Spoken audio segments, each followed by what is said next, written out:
This is Tech for Senior. I'm Ron Brown.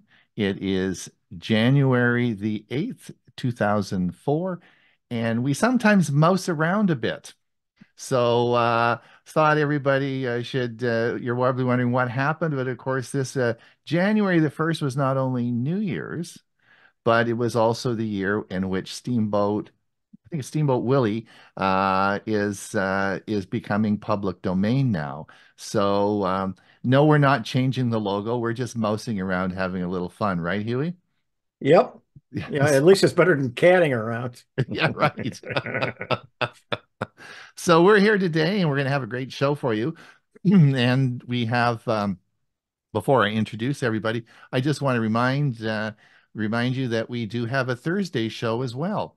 And on our Thursday show this week, of course, we'll be discussing all the CES new products that are coming out. I'm sure this will be going on for a few weeks, and it should be a lot of fun. But remember, our Thursday show is, of course, we run it on StreamYard, not Zoom. So you don't come to this Zoom meeting for our Thursday show. You go to either you can watch it on our YouTube channel or on our Facebook page. So please come. We have a lot of fun. It's very popular, and we'll be doing that this Thursday. For those of you who I said I did get the notes feature figured out. So our agenda is up there, and you'll see the link for our premiere version, premiere video, which will be out today. And our premiere video today will be, it's on a couple of features that are really, I think, very interesting. We're going to talk about safe alternatives to credit cards. A lot of times people are worried about putting their credit card online, and I'll be talking about some alternatives for you. Huey's going to talk about the ultimate compression tool for images. And as tax season starts to roll around, Bob's going to give us some tips on how to prevent scams with the IRS. All that on our premiere version, and I'll be putting the link in the show today, in the show notes as we go along, and that'll be at 1/2 past the hour. And don't forget that if you want to find out what the links are and what we're doing on Monday, be sure and subscribe to our newsletter. Our newsletter comes out twice a week, comes out on Tuesdays and Saturdays, and on Saturdays I put the link for our show and all the agenda in there. This of course is our fundraising month, in which we like to we have to, of course, pay the bills, and we set a budget, and we've been very successful in the past 4 years. You've been very generous, and it's worked out well for us. I wanted to let you know about the people who have donated so far this last week, and I'm just going to read the names out quickly here. Bill James, Bob Baxter, Neil Beaumart, Jonathan, Graham. Sometimes I don't have your last name in here because that's the way you put it in. Larry Steno, Bill Jordan, Edie Taylor Richards, Jim Talman, and Titus and Mike Ungerman. Thank you so much for all your donations. And I do have a little something I wanted to just share with you today, and something new we're going to try, and I want you to think about this. It's Ron Brown with Tech for Senior. January, of course, is fundraising month for Tech for Senior, and Hugh and I would like to thank those of you who have already donated. We've set the budget this year, and I have a special project that I'd like to talk to you about. This past year, changes have occurred with MailChimp, which is our email service we use for sending out the newsletter. Now, we send out the newsletter to just under 900 people.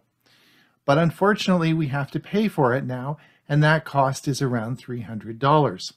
I have included it in our budget, and it was paid for last year. But I would like to consider a sponsorship for the newsletter. And we are going to offer 3 spots on our newsletter for advertising. This would be a sponsored newsletter from a business or a computer club, and these spots would go for $100 each. Now that would work out, since we do 104 newsletters a year, that would be about $1 a newsletter.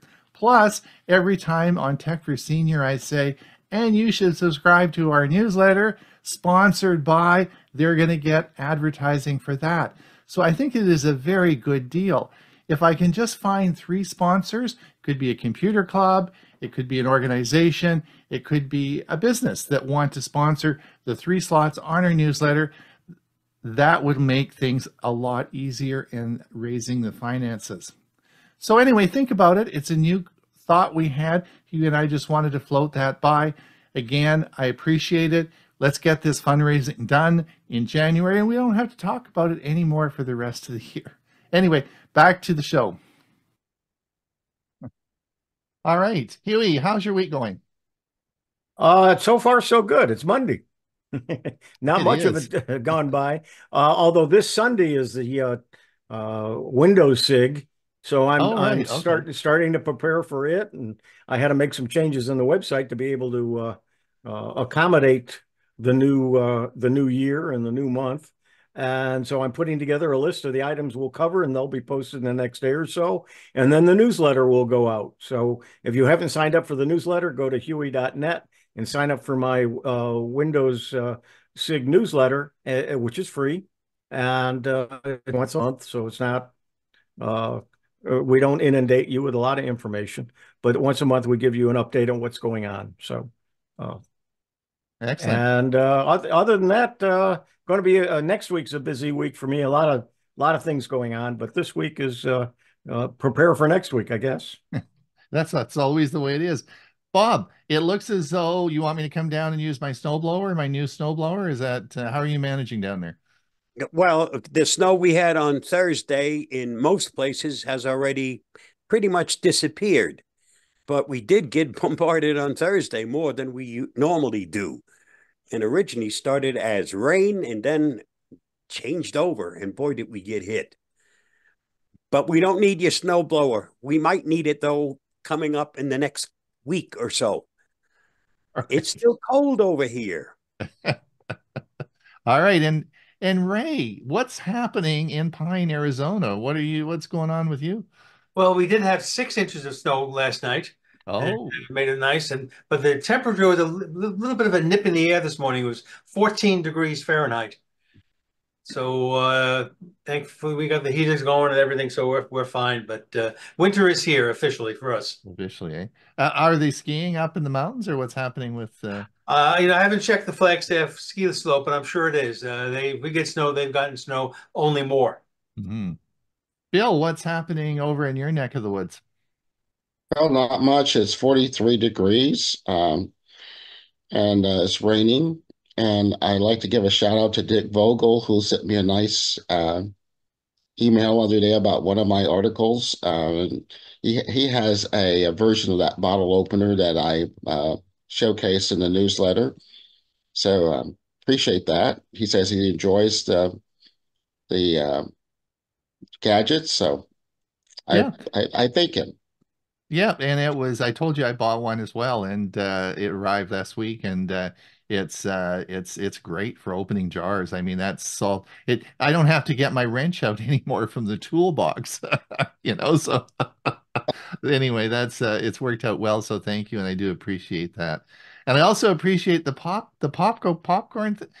I use that every night, so it's great. And I know that Byron Nate, he's watching as well today, and he's a good friend of mine. We're always talking online. I use mine all the time, so that's a good one too. So that's great. But you really got to get that smoker. I think you got to get that smoker. I really think that's something you got to think about. I have to add on to my counter. There you go. There you go.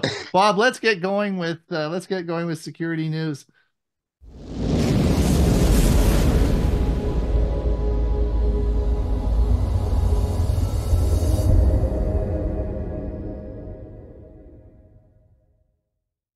Here is my security news roundup for the week ending January 5th, 2024. T-Mobile will crack down on scam texts by issuing $2,000 fines for each violation.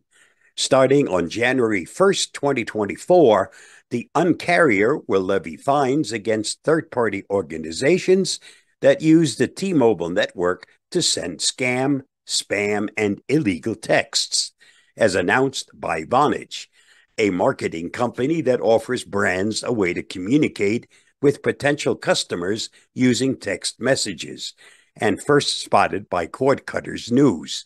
T-Mobile will levy $500, $1,000, and $2,000 fines against companies that do this. Scammers or spammers using companies like Vonage will now have cash on the line if they maliciously use T-Mobile's network, which could deter them from bothering. Read more at androidauthority.com.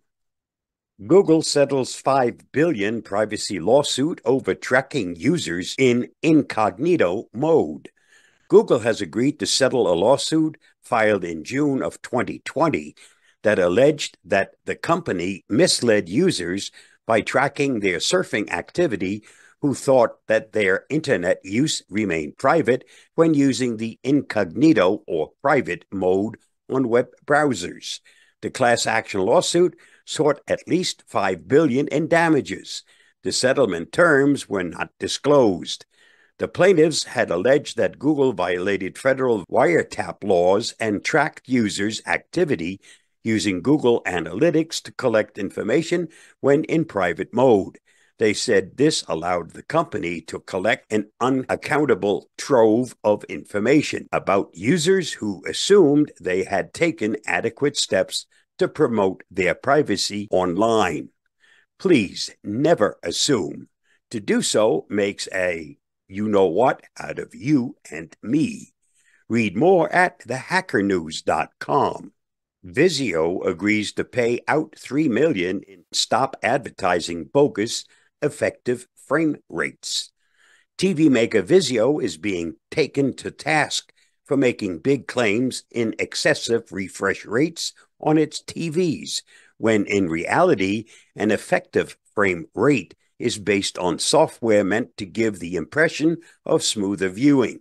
While folks who bought a Vizio TV shouldn't expect any big payout, it's a strong reminder not to take big frame rate claims on your next television or monitor at face value. According to the settlement documents provided by the law firm, the TV maker agreed to stop using effective refresh rate as an advertising tactic. Read more at gizmodo.com. DOJ slams XCast with $10 million fine over massive illegal robocall operation.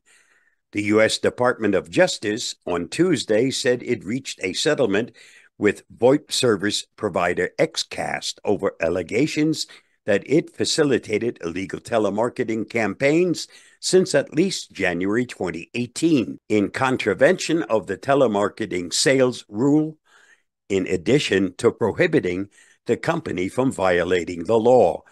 The stipulated order requires it to meet other compliance measures, including establishing a process for screening its customers and calling for potentially illegal telemarketing. The order, which also imposes a $10 million civil penalty judgment, has been suspended due to XCast's inability to pay.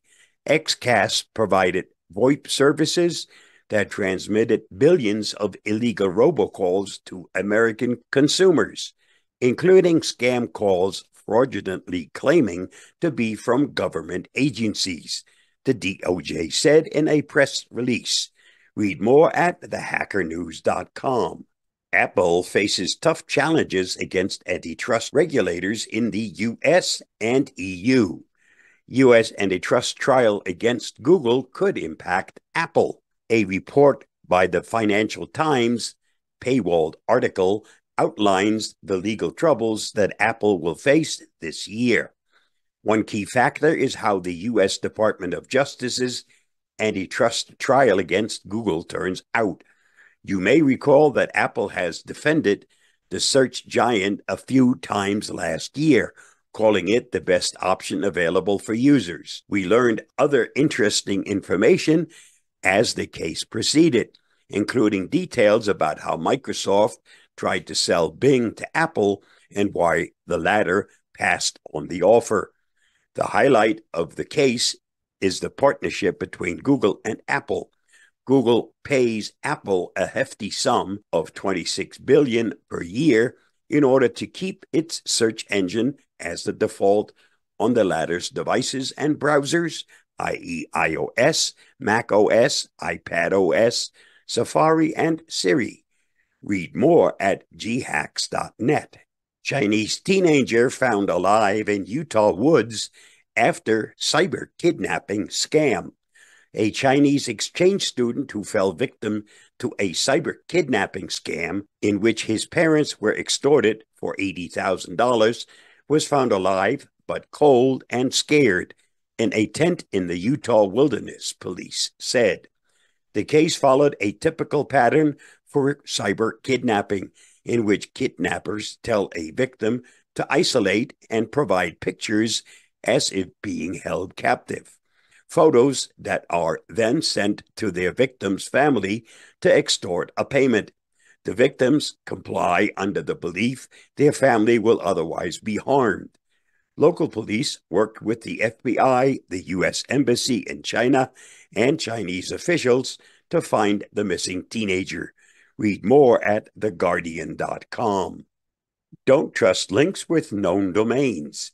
BMW affected by redirect vulnerability. Cyber News researchers have discovered 2 BMW subdomains that were vulnerable to SAP redirect vulnerability. They were used to access the internal workplace systems of BMW dealers and could have been useful to attackers for spear phishing campaigns or malware distribution. SAP redirect vulnerability is a security issue that affects web application servers for SAP products. This means that anyone could forge a redirect link using these subdomains by adding a string such as the following example. Read more at cybernews.com. This week's must-see on my YouTube channel. Stay informed, stay vigilant, and adapt your practices as the threats evolve. Go forth, brave explorer, and conquer the cyber wilderness. A survival guide for 2024's connected citizens. Please watch my video on that topic at the link listed. Did you know the earliest recorded festivities in honor of New Year's arrival date back some 4,000 years to ancient Babylon? Ecuadorians burned their troubles for the past year in a symbolic ritual to start fresh for the new year. The most common New Year's resolution people make is to get healthier.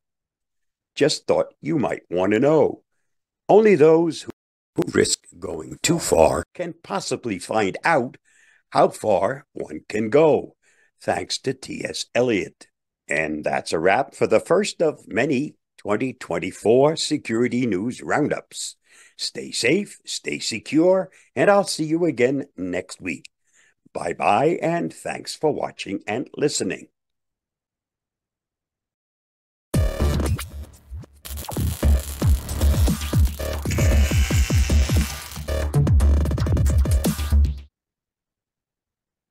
Good morning.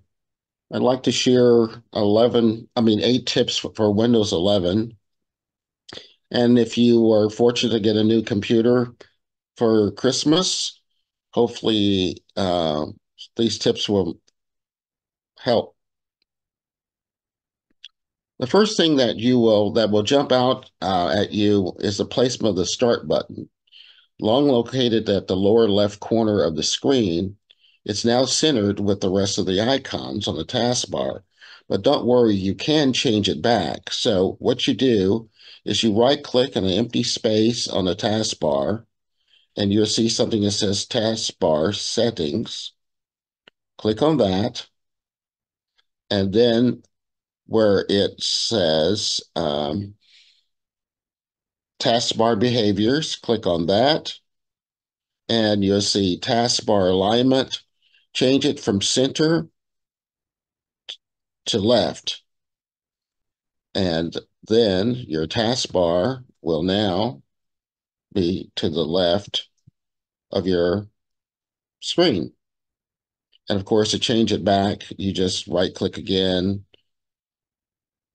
taskbar settings, scroll down to taskbar behavior, and then change the alignment again to center.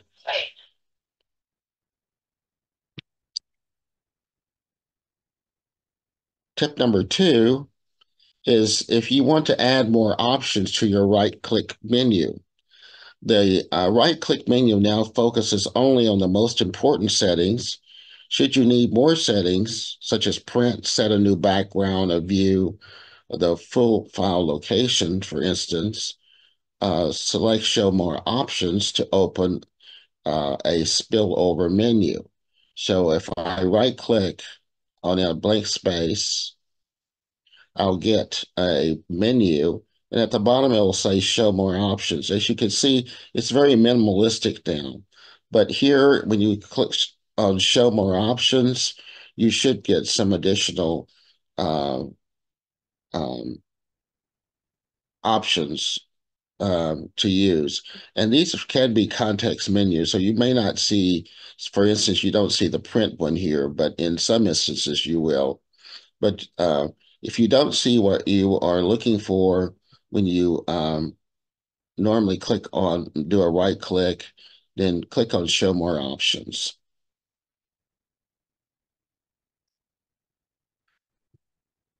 Tip number 3 is you can customize your quick settings panel. In Windows 11, it separates the quick settings that appear in the Action Center in Windows 10 from the panel's notifications. Click the area of the taskbar that has the Wi-Fi speaker and battery icons to open a setting menu that lets you control Wi-Fi, Bluetooth, airplane mode, etc. So what we're talking about here, if I click in this area right here, I'll get the quick settings. I can add or remove the number of settings that I want to use by clicking here on the edit. And you notice now I have these little pin cushions. If I want to add additional ones that I don't see, I can click on add, and then I have accessibility, and that adds. I click on, if I need the night light, I can click on that. And then once I'm done, I just click done. And then I have those additional quick settings.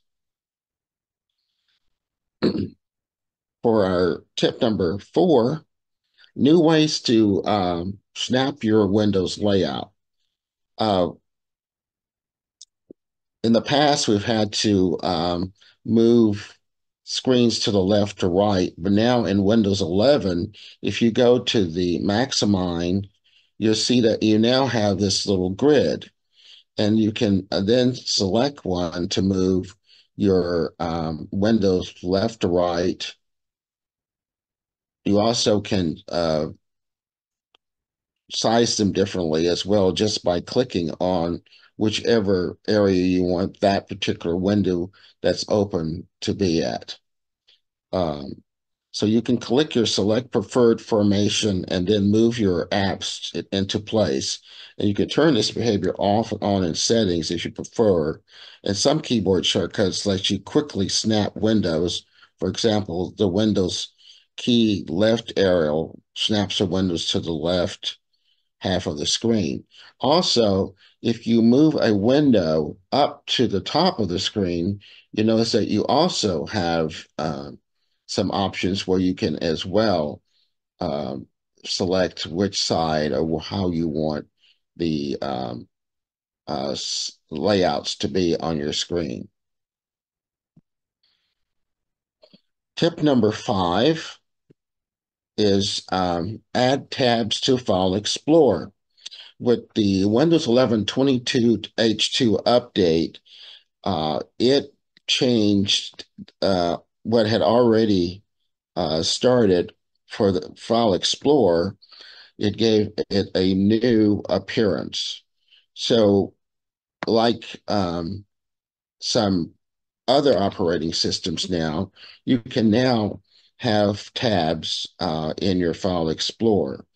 And all you need to do in order to open up a new tab is right-click on the folder and say Open a New Tab. And as you can see, a new tab appears. If I want to open up another one, I can go Open Up New Tab.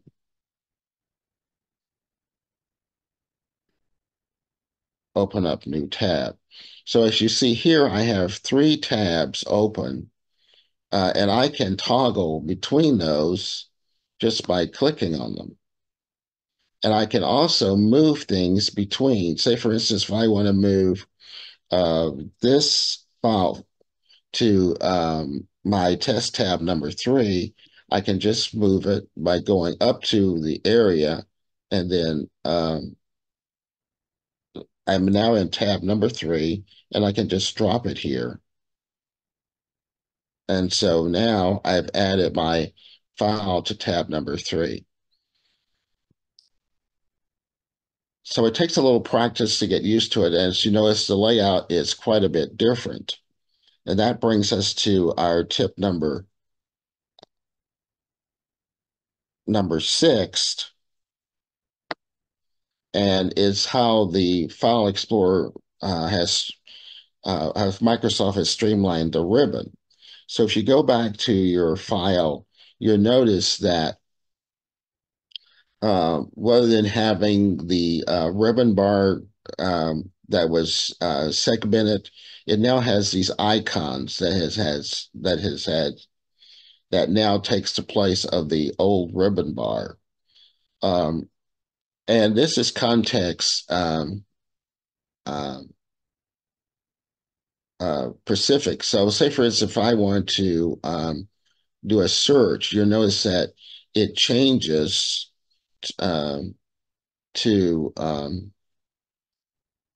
it adds more icons. So if I wanted to, say, for instance, do a, let's just put Word there and see what I get.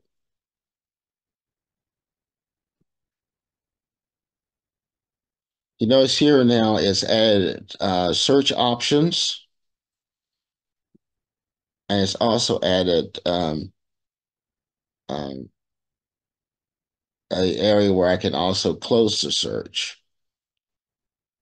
So there's quite a bit of change to the old File Explorer as we once knew it. So it's something that you might want to play around with to get acquainted with. And like any other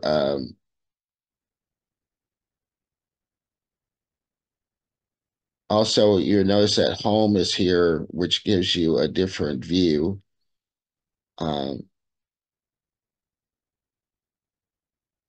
Might take a little minute.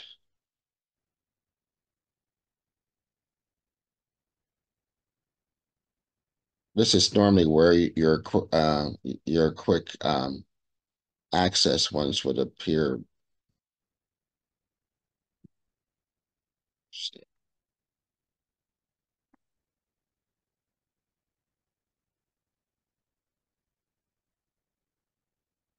It's taking a little bit more time, so we'll just go ahead to our next tip.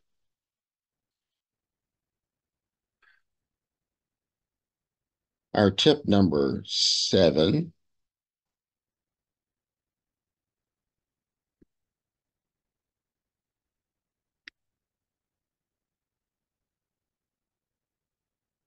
is to view the app list.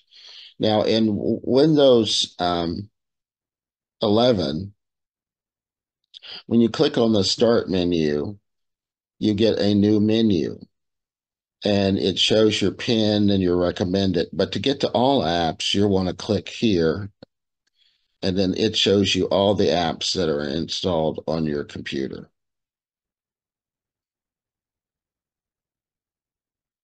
Which brings us to the last tip, and that is, as you notice on your Start menu, the live tiles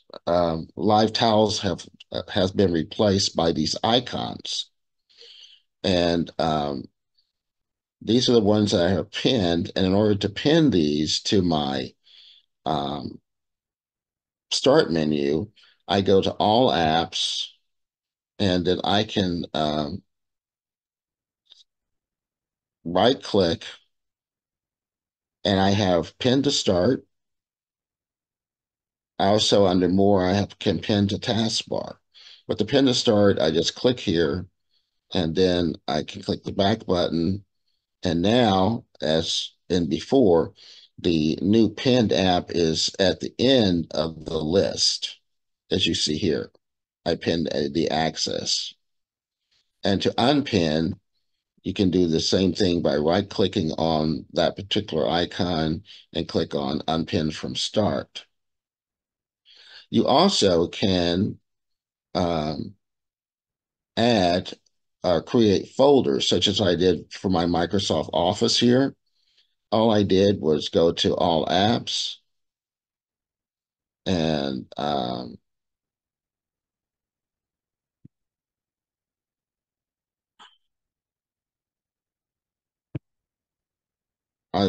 to All Apps,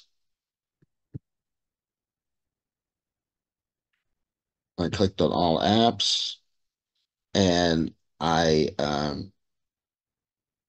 going to take Access here again, put it back. I didn't mean to open it.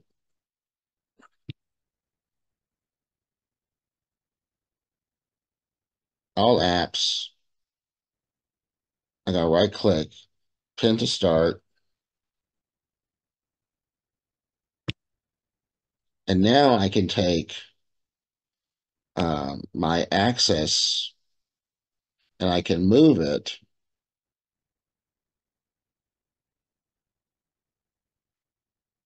to Microsoft Office. And now I've added it to my Microsoft Office folder. Anytime, just like on your phone, if you drag an icon or a app over another one, it immediately creates a folder where you can name it. And say, for instance, if I decided to combine Edge with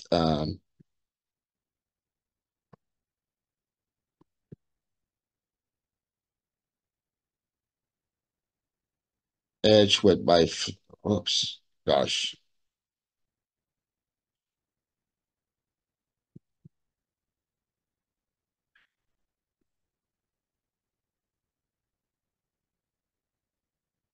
If I decide to,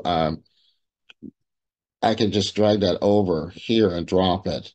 And now you see it creates a folder, and I can then click on that folder and also give it a name as well.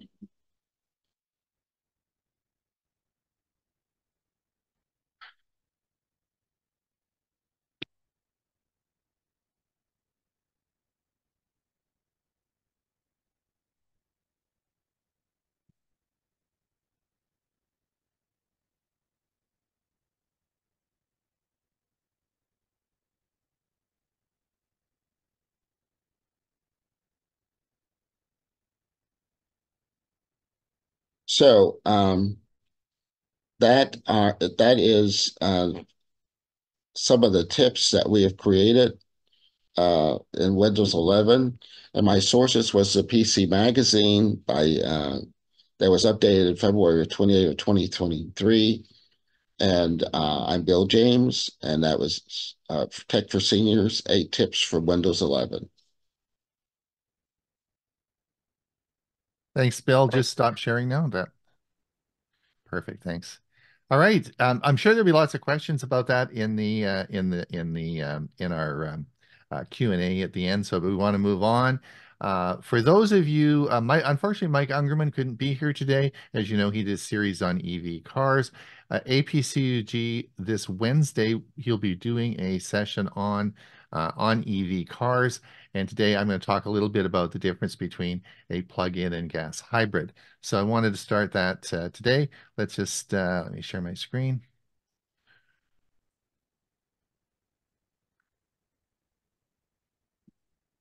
Two vehicles, very difficult to purchase in 2023 because of limited supply.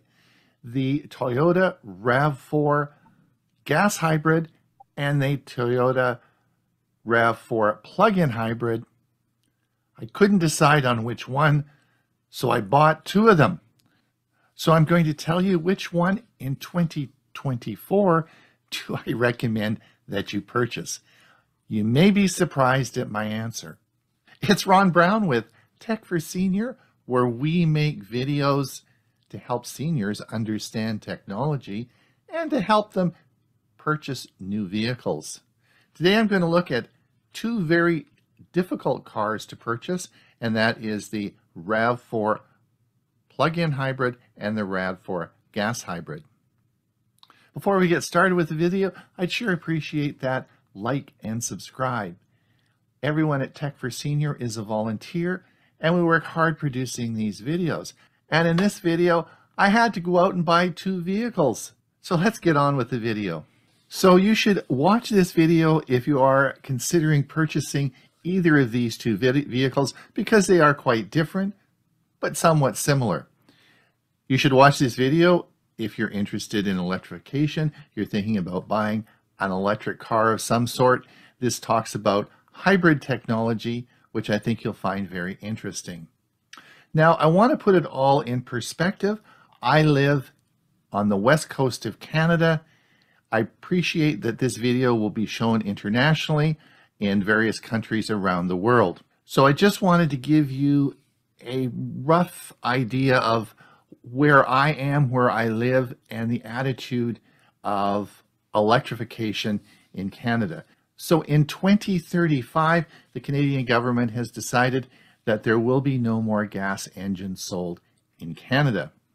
That's about 11 years from now, so an ambitious goal to obtain. As you move west, the interest in electrification for cars, I think, increases. In British Columbia, where I live, there's actually a very high demand for electric cars. Well, I don't actually live on the mainland. I live on Vancouver Island, which amazingly has the highest number of Teslas per capita in all of Canada.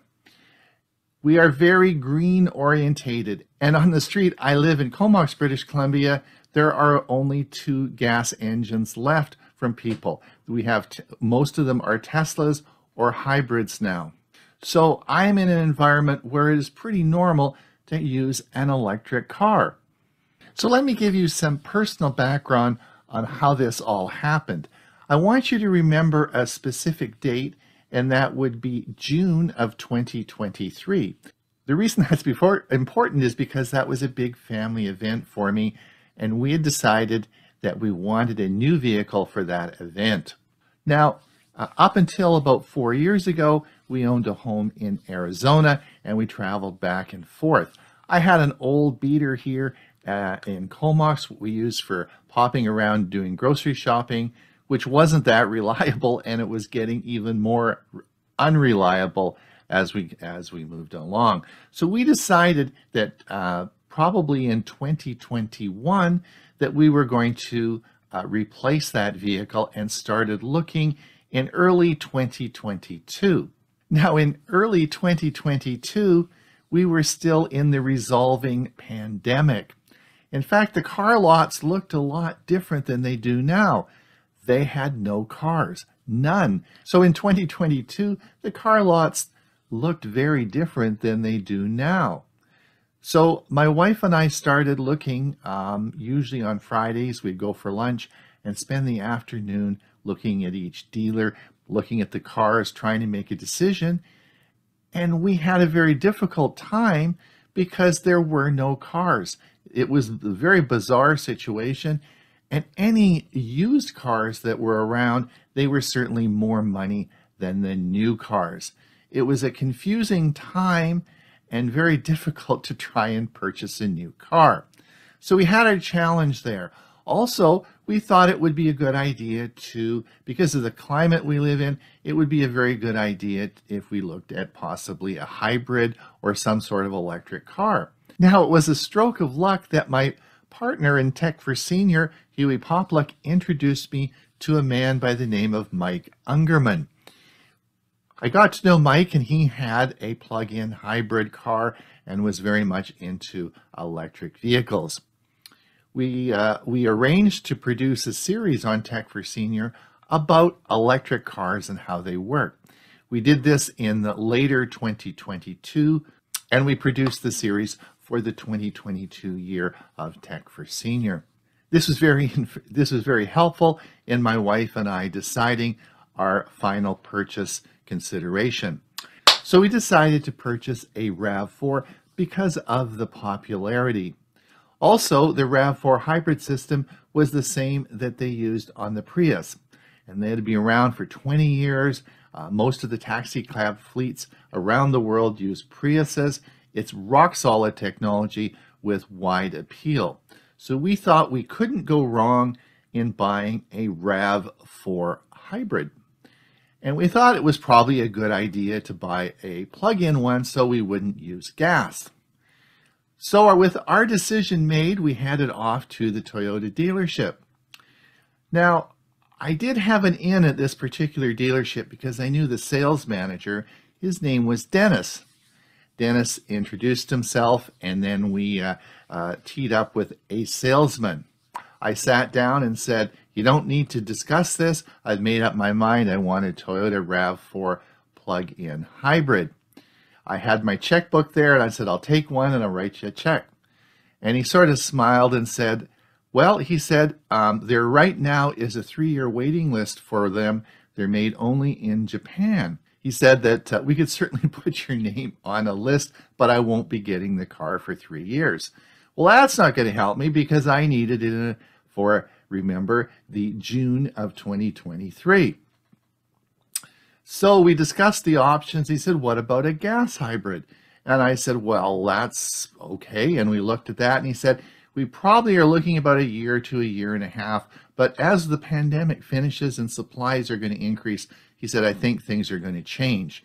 So we indeed ordered a gas hybrid in addition to ordering the plug-in hybrid. As I left the dealership, I dropped by Dennis's office and I said, "You know, this is a weird dealership. You don't have any cars. It's 3 years to buy one. What is going on?" He winked at me and said, "You'll have your gas hybrid in March of 2023.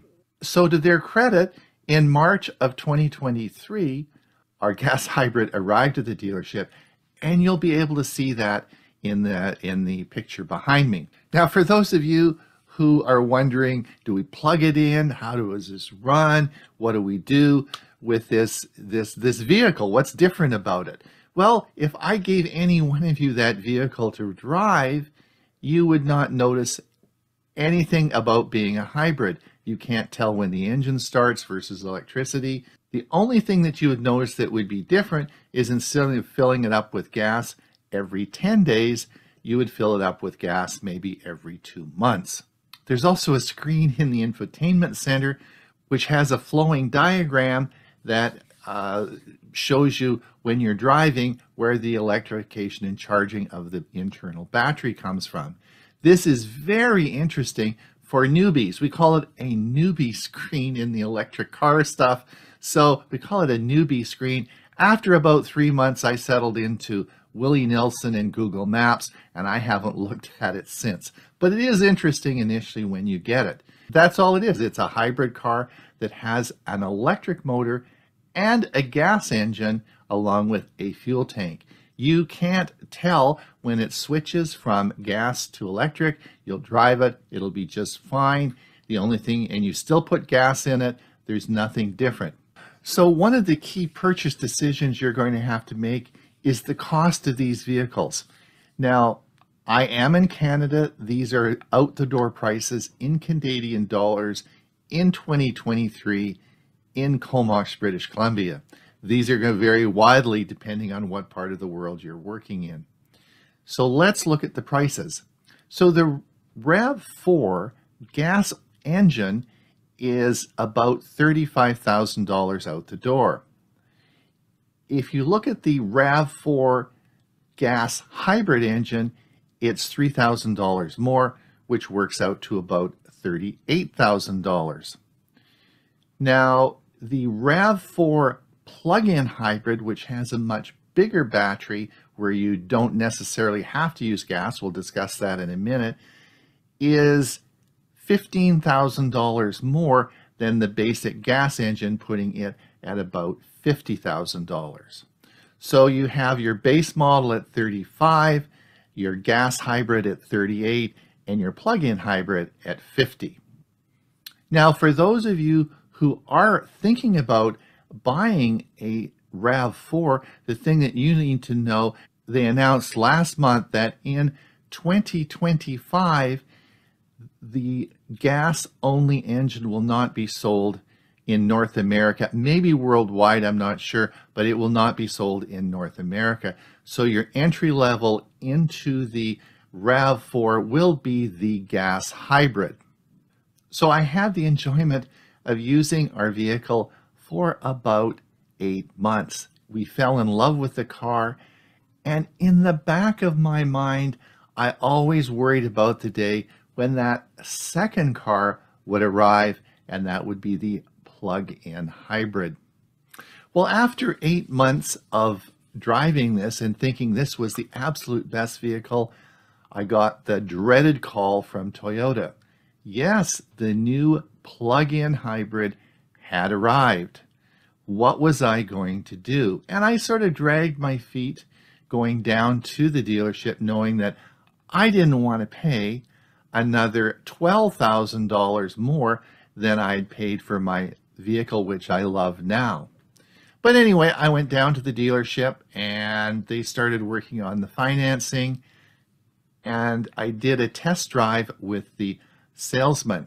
And it was very interesting because the two cars drive a lot differently. Instantly, when I sat in the Toyota RAV4 plug-in hybrid, it drove much differently because of the added weight. It felt like I was driving one of the Suburbans I was used to.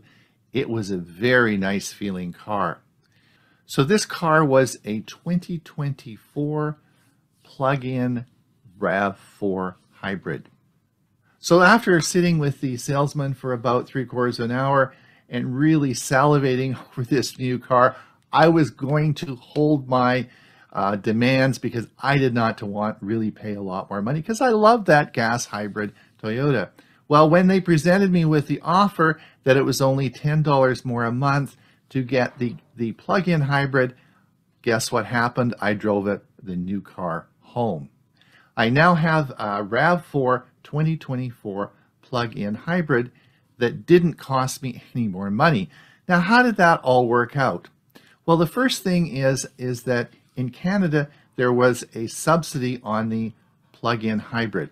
So there was a federal subsidy of $5,000 and a subsidy of $2,000 from the British Columbia government. So I got $7,000 off that $12,000 difference, which meant there was $5,000 left. Well, as you'll see in this picture, it's plugged in my garage, and I just have it plugged into 110, and it plugs in the car. So basically, this vehicle is a gas hybrid car, just like the other one was, except it has a much bigger battery. And this battery will allow me to drive around 80 kilometers or 50 miles on a charge, no gas used. However, it still has the same engine, gas tank, and car design as my gas hybrid had. But it gives me the option of only using electricity as we run around town, which is 95% of our use. It also allows me to plug it in my garage. I do have a separate panel I put in last year when we did a house renovation to put a level 2 charger in, but I don't think I'm going to do that because we just plug it in and leave it overnight, and it works fine, and it's plugged in and runs. So we have a gas-powered hybrid, or we have a plug-in hybrid. Which vehicle would I recommend? And the answer to that really is it depends. It depends on a lot of factors. So the first factor is your attitude and the area that you live in on electrification of cars. The second is, of course, the attitude of your government. These cars are expensive, And if they want to convert and get rid of gas-powered cars, then as you saw in this case, there is about a $12,000 difference between these two vehicles. Canada, without that $5,000 from the federal government, $2,000 from the BC government, that $7,000, then would it have been practical for me to buy this plug-in hybrid? Which brings me to the third thing, and that is, how much are you going to drive? The gas hybrid was so fuel efficient, I calculated that I would only be putting $300 of fuel in. Well, I'll let you do the math, but at $300 a year into $12,000, I'm not sure I'm going to be around that long, so it would not really have been a good financial decision. Now, my final comment is really about the plug-in hybrid. I think this is amazing technology, and I'm so excited that I never have to buy gas again. If I wanted to, I could, but I'm probably not going to do much outside the 50-mile range it has for charging. But remember, in this car, I have a complete gasoline engine. It has all the oil change, oil filters. It has all the components of an ICE, or internal combustion engine. It is also very expensive. So your decision to purchase either of these two vehicles really depends on the type of driving that you do. Both these vehicles get their best performance in urban driving. City driving, such as taxi cab fleets, put a lot of miles in very short distances, and these work great. One of the problems, of course, is if you live in a rural area and you're going to be doing a lot of highway driving. If you look at both these vehicles when you're driving on the highway and compare them to the gas-only RAV4, then there is not a lot of benefit. The added weight when you're driving on the highway really limits the effectiveness of fuel saving in these vehicles. So it really depends on the type of driving that you're going to be doing. So what are my final thoughts as we start 2024? Well, I will enjoy driving my 2024 plug-in hybrid RAV4 Prime. The purpose of this video was really to highlight the difference between a gas hybrid and plug-in hybrid, both of which I owned this past year. I do want to talk about two more vehicles I have some personal knowledge about. The first is the picture behind me, which of course is a Honda CR-V. My brother lives in Vancouver. He purchased this vehicle recently. It's just a little bit cheaper than my RAV4 Prime. It is a plug-in hybrid from Honda. It's called the CR-V. He is of course a very big fan of RAV4s, but couldn't wait the 3 years to get one. So he had no trouble getting this. It was quite easy to purchase it, and so far he's been very happy with it. You may want to look at this. The second vehicle I think you should think about is this one, which is a friend of mine just purchased. It's a Mitsubishi. Now this is an interesting vehicle. It is a plug-in hybrid, but it is a 7-passenger vehicle. It cost about the same as my RAV4 Prime, but it has one unique feature. Now, as I mentioned to you, in my vehicle, it has, of course, an internal combustion engine. Well, this vehicle, although it's a hybrid, it doesn't. It does not have an internal combustion engine. Well, how does it get its power? Well, of course, it's powered by battery, but yes, you put gas in it and fill it up.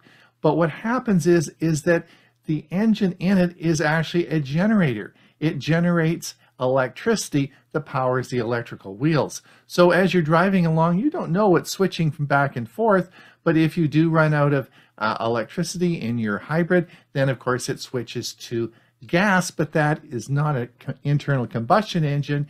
It is a generator powering the wheels. They've been doing this a long time, so they're very good at it, and it's a very interesting car and extremely popular. So you might want to have a look at that, and it is a 7-passenger. Well, it's Ron Brown with Tech for Senior. All right, Okay, Ray, let's get on with the music and then we can do the Q&A. Get off of YouTube first. Thank you. Oh, right. Yeah. Yes. Thanks, Bob. For those of you who are over there watching us on YouTube, we'll see you again next week. We have to end our YouTube feed right now. And so if you want to come over, we still have room over here and you can participate in the Q&A. Anyway, we'll see you next week. Bye now.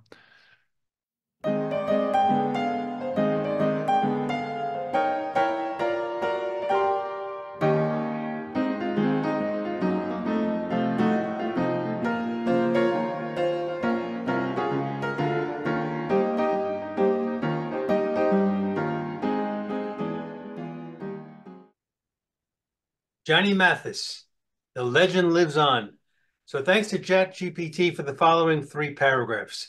Quote, Johnny Mathis is an American singer known for his smooth and velvety voice, often described as one of the most distinctive voices in the music industry. He was born September 30th, 1935 in Gilmer, Texas. Mathis rose to fame in the late 50s and early 1960s with a string of romantic ballads. Some of his most popular songs include Chances Are, It's Not For Me to Say, Misty, and my favorite, Wonderful, Wonderful. He has recorded numerous albums over the years covering various genres, pop, jazz, Christmas music. Mathis has received several Grammy nominations and has been honored with numerous awards for his contributions to the music industry. Johnny Mathis continues to perform and record music, maintaining a successful career that spans several decades. His timeless and classic style has earned him a dedicated fan base, and he is regarded as one of the enduring voices of American popular music, unquote. Now, Mathis' distinctive looks may be attributed to his African-American nationality with Native American ancestry on his mother's side. Also, he was a star high jump athlete at both the high school and college he attended in San Francisco. He was so good that in 1956, he was asked to try out for the U.S. Olympic team. But on his father's advice, he chose a singing career. I think that was a good choice. So in the past, I've highlighted a few other male singers from the 1950s who are still performing today. That would include Dion, Little Anthony, and Smokey Robinson. If we do the math, however, Johnny Mathis will turn 89 years old later this year, making him several years older than the aforementioned gentleman. Today's video clip is from only 2 months ago in Las Vegas and was apparently taken by an audience member with a cell phone camera. A big thank you to that person and especially to today's technology that can make this happen. 89 years old, eh? He'll be 89 in September. Phenomenal. Wow. Unbelievable. Hardly lost a beat. So at Tech for Senior, another 15 years, you think we'll all be, you think there's hope for us all, right? I'll be happy just to be here. Forget about singing. Forget 15 years. I'll be 89 a lot sooner than that, and so will Bob. There you go. There you go. All right. Before we get into the questions, I just want to remind everybody that, of course, we have our Thursday show this week. We'll probably be talking about lots of new things at CES. I want to thank everyone for coming today. If you have to run, we'll see you next week. If you haven't already donated, please, I put the link in the chat for our donation. And and also I put the link for our premiere video, which will of course be at 1/2 p.m. And I think there's some good information there. And you'll see the details of that in the notes. I want to open it up now to Q&A. And if you have any questions, put your hand up. I see there's a bunch of hands up already. And we'll start with Bill James. Ron, I just have a question on your car. Since you're primarily using electricity, what about the gas that you have in the car? Keeping that in there and not used as well as it will, is there any concern about the maintenance? I mean, Sure. So what happens is there's two switches on the control just by by where you shift the control lever is, and there's two, and you can switch it to a gas hybrid. So I can take it out of electric mode and run it, and then it'll run exactly as the gas hybrid did, and then it uses up the gas, right? And so then you can, and you're right, probably once every 6 months I want to refill the tank, and you would do that. And well, in next week, I've got to go down to Nanaimo, which will be a highway drive, and on the highway drive, I'll kick it out of electricity into the gas hybrid mode, and then it'll use up some of the gas going down there. But you're right, you have to you have to do that about every 6 months. So it won't be a completely zero gas, but it will be as little as possible.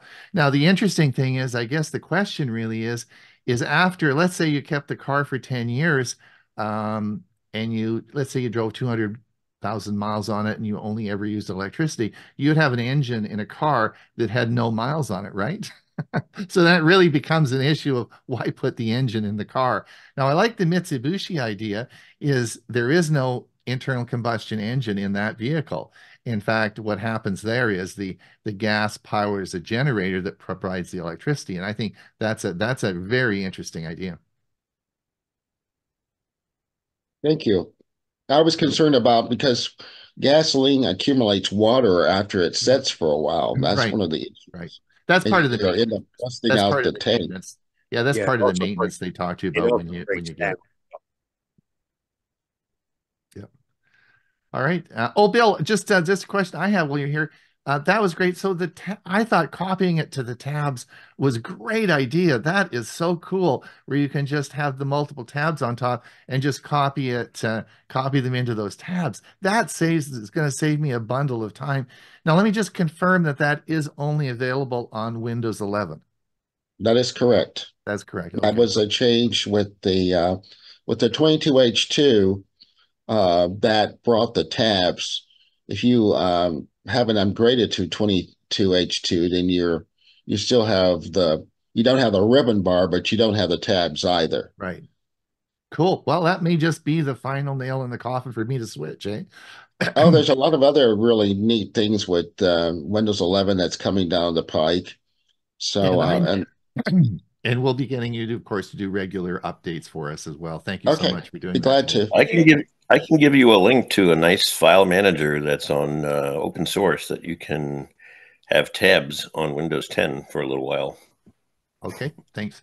Thanks, Drew. Carl, go a ahead. couple of things. Oh, sorry. Before Carl, if I could, the Sure. Windows SIG is this Sunday, and we'll be talking about some of these things. But also the tab function, I open up different copies of File Explorer and then move things back and forth. This should make it a lot easier. I didn't realize you could do that. Mhm. Yeah, that's the whole idea behind that. I used to do that. I'd have several instances of File Explorer open, but with the tabs, you don't have to do that. You can have multiple folders open in your tabs and move between them. And it's really it's a game changer for File Explorer. Yeah. Now, just to be clear though, Bill, is if I have a tab that's on a different drive, suppose on my PC, I'm looking at a different drive and I open a tab up, so it's in that drive. I can just copy the files over to that tab and it'll just move it right over to the other drive, eh? Yes. Except when you're moving from one drive to another, when you're copying from one drive to the other, it doesn't move it, it copies it. It's only on the same drive that it moves. Right. Okay. By default. Right. Yeah, that's right. Okay. Okay, that's great. Carl, go ahead. Yeah, I'm a little interested in what your presentation. Is the hybrid a case? Do you have an engine, ICE engine that propels the car alternately, or is it just charge the battery? No, in the Toyota, in the Toyota, it is a gas engine, right? There's a totally normal fuel tank, totally normal gas engine, but it's a hybrid. And so in the first case, in the gas hybrid, It is constant. You don't plug it in or anything with a gas hybrid. The whole charging of that internal battery is done with through the gas engine charging the internal battery. So it's constantly changing. You can't tell the difference. You'll never see it. The only way you know is by watching that screen. Now, in the second one I got, which is the RAV4 Prime, it's a bigger battery. It's a much bigger battery. And so it now gives me up to 50 miles that I can charge. I can drive it without any gas. In other words, I turn completely, it's completely off. The only thing running that vehicle is the electric energy or electric motors running the wheels. And that's because of the bigger battery, right? But at any time, if I want to turn that off, I can convert that back to the original car, which is a gas hybrid, and just run it, and it would do both for me, right?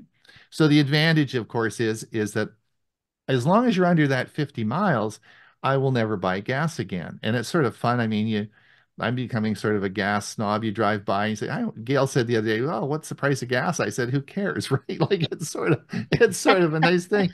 And I feel, and my kids were here, as you know, Jennifer was here with Dave, and they've got a big car and they keep it here for when they arrive. And I had to fill it up before after they left it at the airport, and I picked it up and filled it up and put it in our storage unit.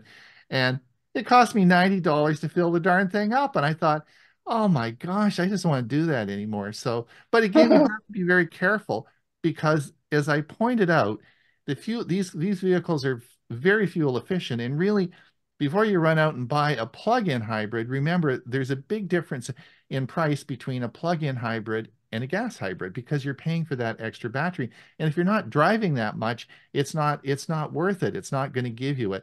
But the gas hybrid is only a little bit more. And in fact, next year in 2025, the RAV4s will only be sold with the gas hybrid engine. There will be no more gas engines.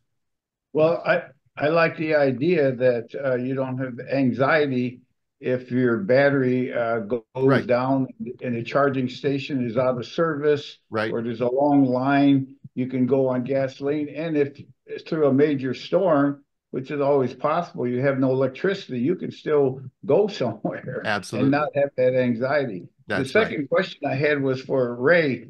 You said that the video, the last one you showed with Mathis, was taken by someone with a cell phone camera. I didn't think they allowed, in these venues to use a video.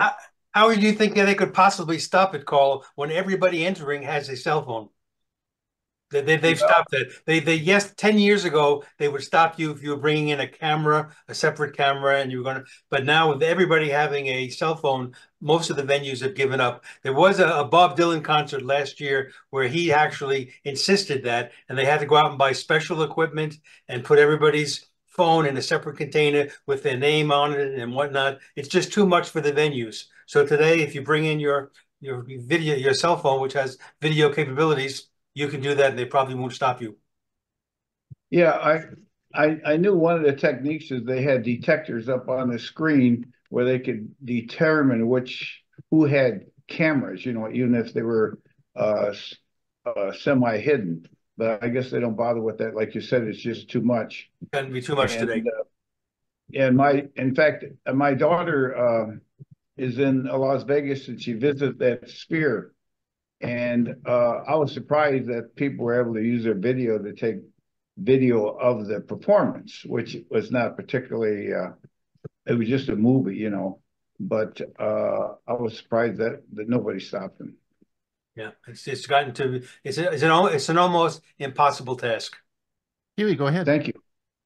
Yeah, the CES show is this week, and I have posted on our Facebook page a link to the AARP site. They're going to have presence on the floor, and are also going to have people roaming the floor and doing interviews and videos and so on, talking about things affecting seniors. So it might be something, if you're not going to follow it in any other way, that might be an interesting way to follow it. Excellent. Dick, did you have a question? You had your hand up. Did you want to comment on something? I was going to ask Bill, when you put items in the start menu. Is there a way to sort the items in the start menu alphabetically? Because the one you added wound up at the end. It's always, whenever you add one, it always winds up at the end. But it sure would be nice if, when you're looking for them, if they were alphabetical. You have to sort them yourself, Dick. Unfortunately, there's not a. Hopefully, they will do that eventually. The only way you find them in alphabetical order is in all apps. But on the start menu, you have to place them in the order that you want to use them. I put the most frequently, the ones I use frequently, I put in the top row. Tim, do you have a comment on that? Tim's hand went up right away, and I got a feeling Tim's got an answer for us here as well. Yeah, go ahead, Tim. Mine is getting back to the tips that Bill James did and Huey commented on about the tabs in Explorer. And if you have two drives, drive C and drive D as an example, and you want to drag it from one tab to the drive of the second tab, but you want to move it, not copy it, right, down the shift key. Oh. And it does a move instead of a copy, which is default.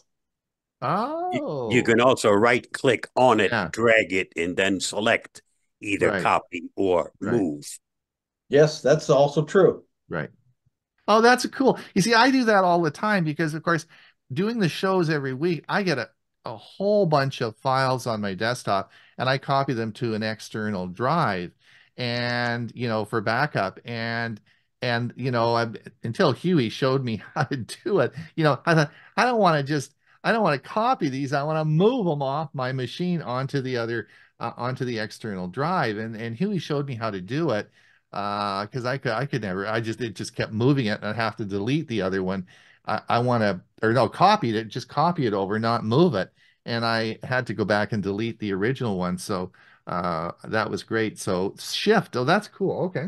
Yeah, Ron, I think the functionality that you currently use for File Explorer, that part has not changed. You just have the tabs, which give you the different, which allows you to have different folders open at the same time.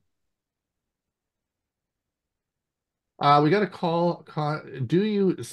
Chris and Edith asked a question. Do you have a government tax for owning a plug-in hybrid in Canada? Some states in the US are charging annual several. Yeah, right. So the issue is, of course, if you you're not paying road tax. If you are not purchasing fuel, then you're only using electricity, then you are only using, like, for example, a Tesla, you would never pay any road tax because you're never buying any fuel.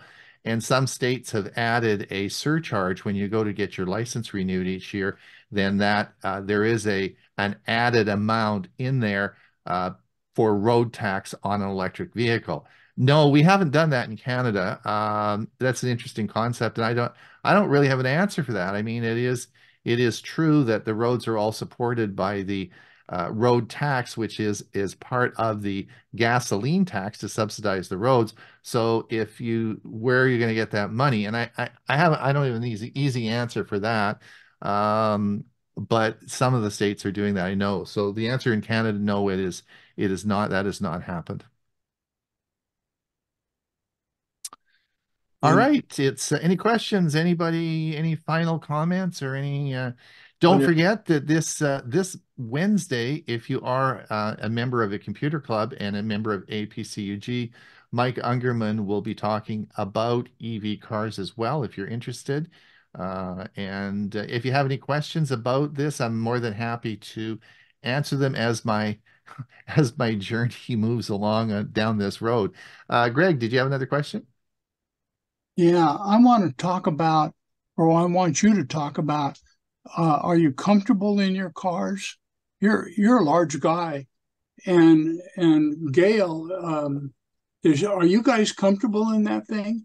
It's an interesting question, and of course, you know my big diesel truck that I have, that I still have that. That's my favorite vehicle because Craig, you have one as well, and it's nice just to sit in that, and they're big vehicles, right? I guess the times are changing, and my brother, who's about the same size as I am, he had a RAV4, the gas only RAV4 that he had, and he had it for 2 or 3 years, and he really liked it. And I can tell you that after sitting in it and driving it now for a while and getting comfortable in it, I'm totally fine with it. It is a lot of there's enough room, and it's absolutely okay. I do like that Mitsubishi. That Mitsubishi one is that I showed you on there that my friend just bought. He just about a couple of months ago. That is a much bigger vehicle, and it is really an interesting vehicle. And so and it has a lot more room. My friend is about 6'7" or something, and he's a really big guy, and that car is perfect for him. So from the Silverado to that RAV4, your legs and back don't get tired? No. I mean, obviously it's like I own Suburbans my whole life, right? So it's a move. It is different. It is a different feeling, but there is enough room. It's fine. Hey, good show. Thanks, guys. Okay. Bill, did you have a comment before we go? I was just going to say, if people want to join that APCUG workshop on Wednesday, they have to register. You should get something from your user group that has the registration. Okay. And just fill that out and send it to Judy Toulour. Okay, great. I haven't received it yet. Yeah. I received to send out to my one, group. yeah. You have not? No. I think just the survey came out last night, but the actual maybe it was a survey invitation with the registration has yet to come. Okay. Okay. All right. Thanks, Bill. Thanks, Ray. And Irving, go ahead. Final comment. Very quick question. How has that affected your electricity bill? Pretty early to tell right now because we've only had for a couple of months or about 6 weeks. So people who have there's a lot of my friends have now, they all have Teslas, and they're driving around in probably minimal. Some people say maybe $10 or $15 a month would be added to it. Depends. Now, what is happening in British Columbia is they're going to a tiered system so that you will be getting a discount if you charge after midnight. So there will be a period of time. And all these vehicles have an option where you can set your charging schedule. So I plan on when that comes in, I'll set my charging schedule for the low the after hours, which is great because you can just leave it charging at night when your pricing of power is lower. So that's my plan, but not a big but I haven't noticed really much yet, but it's pretty early for me to tell right now. But that does bring up another issue, is that you do have to buy electricity. So when you're factoring that in, when you're factoring that into buy a plug-in hybrid, you should consider that as well. But what is a no-brainer is the gas hybrid, which is just for $3,000 more, it's going to give you such incredible fuel efficiency. The payback on that is real early and fast. Linda? Go ahead, Linda. Unmute yourself, Linda. Unmute yourself, Linda. Can you unmute? Linda hit the... There we are. I've been trying. It keeps trying to open other windows when I was trying to. So my question is, on these batteries that they have in the various cars, if you've only driven the car, say a couple hours, and maybe you're only down a third on your energy that's stored in the battery, if you keep topping them off every night, will that shorten the life of the battery? No, not at all. In fact, no, not at all. Now, in the like in the Teslas, since it's giving you a 300-mile range, it's probably you're going to charge it maybe once or twice a week. You're not going to leave it plugged in all the time. But in my case, for my my vehicle, I plug it in every night. No matter what happens, I just plug it in every night and leave it plugged in. Part of the problem, and again, I don't plan on getting a level 2 charger, which would charge it up in probably 3 or 4 hours. So it's probably going to take 6 or 8 hours on mine on a 110 to charge it. I just leave it charging overnight. So I leave it. So when we do bring it into the garage, we just plug it in the charger.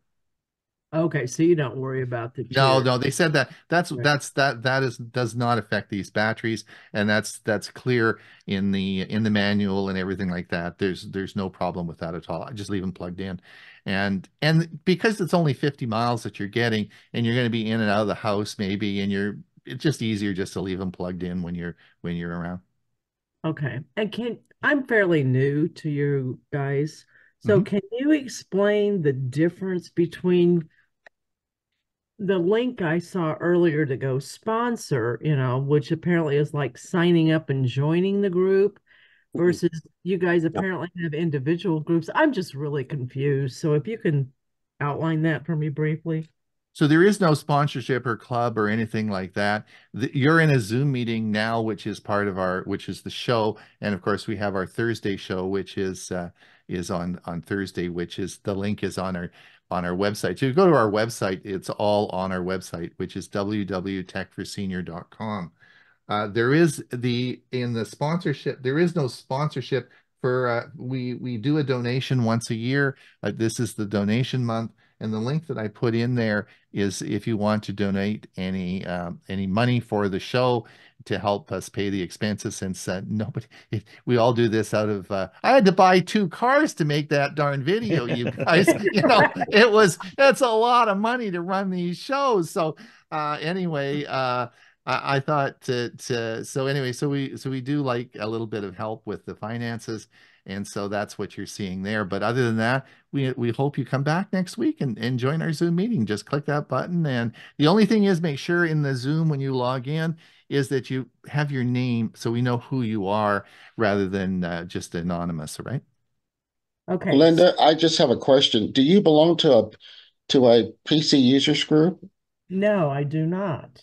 You're by yourself. Yes. You have to I answered your question in the chat. In order to belong to APCUG, you have to belong to a PC users group. What city are you in? Wichita, Kansas. Okay. We're getting close to the deadline. Yeah, we're gonna have to leave because the premiere service the video is gonna start in about 2 minutes. Send me your email address and I'll give you some information on what group you can join. All right, thanks. Put it in chat, please. It's not necessary to join any group in order to be part of Tech for Senior. No, we don't care. Carl, can we deal with your question next week? Absolutely. We really have to run because we're going to start we're way over, and of course our premiere video is going to start in about 2 minutes. So I want to get, so we'll see you this Thursday, or we'll see you next Monday. Have a great week. Bye now. Bye-bye. Bye, everybody.